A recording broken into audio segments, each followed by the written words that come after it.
अब आप सभी लोगों को पता है कि जेई मेंस का एग्जाम आ चुका है, ठीक है। एंड इसके बाद आप लोगों की बारी है, ठीक है, तो डरिएगा मत, ठीक है।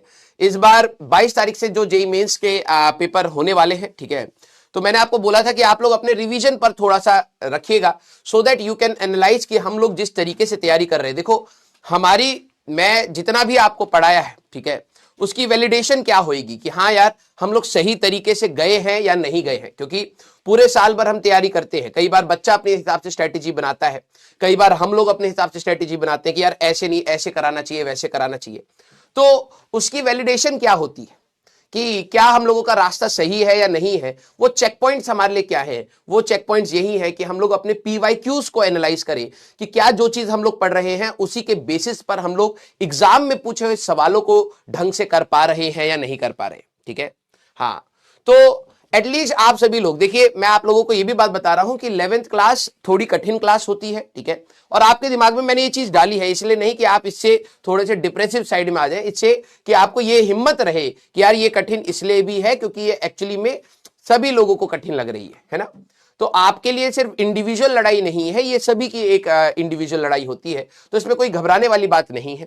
22 तारीख से जो जेई मेंस के हमारे पास क्लासेस रहेंगी, ठीक है, मतलब जो डिस्कशंस रहेंगे, ठीक है। ऑल्दो हमारी क्लासेस वीक में लगातार है, बट मैं आप लोगों को बोलूंगा कि अगर आप लोगों को थोड़ा सा टाइम निकले, ठीक है, मैं ये नहीं कह रहा हूं कि आप जेई मेंस के सारे सवाल लगाइए, लेकिन आप जेई मेंस के सवालों को एक बार एनालाइज जरूर करिए। अब कुछ बच्चे बोलेंगे कि सर एनालिसिस क्या होती है, रिवीजन टारगेट आप बनाइए। मैं तो कह रहा हूं कि जो अभी एट प्रेजेंट चल रहा है इसी को रिवाइज करिए, क्योंकि पीछे वाली चीजें आप नॉर्मली बहुत कम टाइम में रिवाइज कर लेंगे। सबसे ज्यादा एनर्जी आपकी इन चैप्टर्स में ही रहनी चाहिए। तो जो भी आपको रोज पढ़ाया जा रहा है उसको एक दो बार इसको क्लास के नोट्स को ही पढ़ लीजिए, मोर देन सफिशिएंट है, ठीक है। और जब 22 तारीख से आपके एग्जाम ये जेईई मेंस के डिस्कशंस होंगे तो मैं आप लोगों को पीडीएफ प्रोवाइड कर दूंगा उन क्वेश्चंस की जो हम लोग डिस्कस करने वाले हैं, ठीक है, सो दैट आप लोग 11th वाले पार्ट से एनालाइज कर लें कि भाई देखो 50% तो 11वीं का आने वाला है ना। और 300 मार्क्स का 50% भी अगर आप करते हैं 150 मार्क्स के आसपास आपके बनते हैं, तो उतने पे ही आपको एक एनआईटी अच्छा मिल जाता है, टू बी वेरी ट्रू, ठीक है। तो आप लोगों का ये होना चाहिए कि यार 50% सिलेबस का हम लोग ऑलमोस्ट कंप्लीशन कर चुके हैं।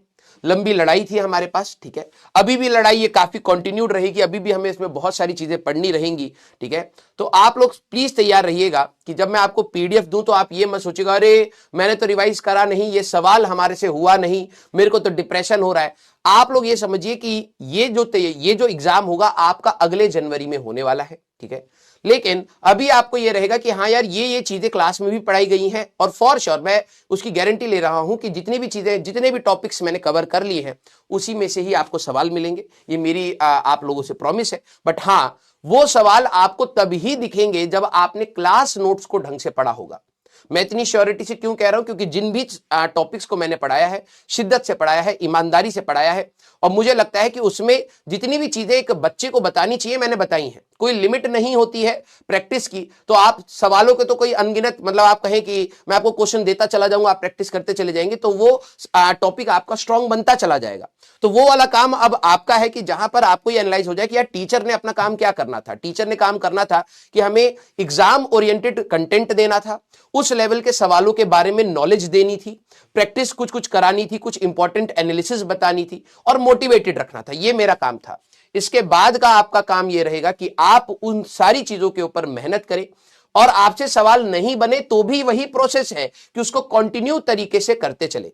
कहीं पर भी आपकी कलम नहीं रुकनी चाहिए। मैंने आपको यह बात बोली थी कि भाई हमारे पास एकमात्र रास्ता यह है कि हम लोग अपनी कलम को ना रोके, कुछ ना कुछ प्रैक्टिस करते रहे। जो सवाल ना हो उनके पीछे और सोचे कि ऐसा क्या और किया जा सकता था जिससे ये सवाल हमारे पास कन्वर्ट हो जाता। क्लियर है क्या?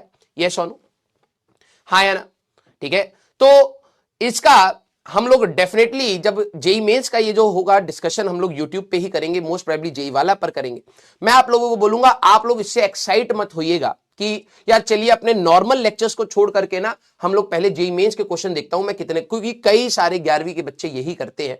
वो एक्साइटेड हो जाते हैं कि यार अगले साल मेरा जेई मेंस का है, लेट मी सी, मैंने अब कुछ टॉपिक्स पढ़ लिए हैं। 10वीं के बाद क्यों नहीं कर पाता? क्योंकि पढ़े नहीं होते। लेकिन 11वीं में आपने 50% एटलीस्ट पढ़ लिया होता है, एटलीस्ट मैं बोलूं तो आपके अंदर एक क्यूरियोसिटी रहती है कि यार एग्जाम के सवाल जो आ रहे हैं मैं कितने सॉल्व कर पाता हूं। अच्छी बात है कि आप एटलीस्ट इस चीज की क्यूरियोसिटी रखते हैं कि यार मेरे से कितने सवाल बनते हैं, बहुत अच्छी बात है। लेकिन मैं कहूंगा कि अभी भी हमारा सिलेबस ऑनगोइंग है, तो आपकी एनर्जी किधर ज्यादा होनी चाहिए? आपकी एनर्जी इधर होनी चाहिए कि भैया जो हमारे टॉपिक है अगले साल मेरे से इन टॉपिक्स के ऊपर सवाल पूछा जाएगा, और टीचर उन्हीं टॉपिक्स के बारे में बिल्कुल डीपली बता रहा है। सारे सब्जेक्ट में, भले फिजिक्स हो, केमिस्ट्री हो, मैथ्स हो, फर्स्ट आपकी एनर्जी लगनी चाहिए टीचर के साथ। हाँ, बची कुछ अगर आपके पास एनर्जी है, आपके पास समय है और आप देखना चाहते हैं क्यूरियोसिटी में, definitely you should do that, ठीक है। सो दैट आपको एक डायरेक्शन मिलेगा कि हाँ यार, जिस तरीके से हम लोगों ने तैयारी करी है, पूरे साल भर जो स्ट्रगल देखा है, जो रोना पीटना देखा है, जो डिमोटिवेशन देखी है, ठीक है, कभी कभार गिव अप करने की टेंडेंसी देखी है, क्या वो वर्थ इट थी? क्या वो वर्थ इट थी कि हम लोग जो सवाल लगा रहे थे वो एग्जाम में पूछे जा रहे हैं? और अगर आपको वो दिखने स्टार्ट हो जाएंगे तो आपके अंदर एक तो ये चीज आ जाएगी कि यार इन्हीं नोट्स को ढंग से और करने से मेरे मार्क्स आ सकते हैं, और 12वीं क्लास में इसी चीज को कंटिन्यू करके मैं एक अच्छा सिलेक्शन ले सकता हूं। क्लियर है क्या? यस और नो?